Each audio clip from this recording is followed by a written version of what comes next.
Hi, it's Diederik Gelderman here. As you can say, it's a fantastic day outside here today. As we say in Dutch, it's a schitterende dag. Very short today. In the attachment, you'll see a 2-page report that's been put out by Cisco. Cisco do research into the health industries, and these are some of the major tips on productivity that Cisco has come up from with their research. Now, the number one tip is so simple and yet so profound, and it's about multitasking, task switching, or switch tasking. Excuse the airplane, not much we can do about it. Let me ask you a crazy question.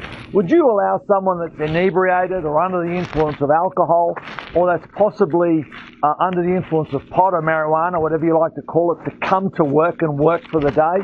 Well, studies show that multitasking, switch tasking, task switching decreases IQ by and to exactly the same degree that drinking alcohol, being under the influence of alcohol or under the influence of pot does.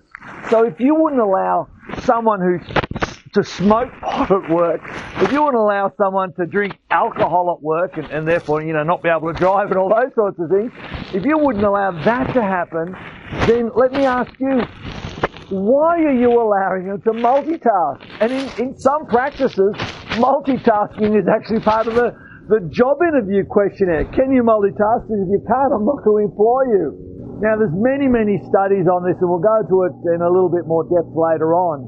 But let me suggest that you ban multitasking at work.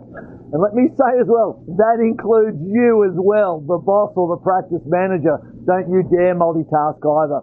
I've had a massive amount of feedback from the Productivity Month in May and from the first blog. And as part of that, we're going to do a webinar on the first Wednesday, that's Sydney time, Australia time, the first Wednesday in June, and it's called Do 12 Hours of Work in 4. Now, I've presented this webinar twice before over the last couple of years, but I've added in a whole heap of new information. So even if you've been on the previous calls, I'd suggest that you lock that time out in your day, 7:30, the first Wednesday in June, Sydney time, Australia, and join us on that webinar. It'll go for about an hour or an hour and a quarter. Now, that webinar is going to lead into a 7-part series called Take Back Your Life in 7 Steps. So that's all for this training today. Diederik Gelderman over and out. Bye for now.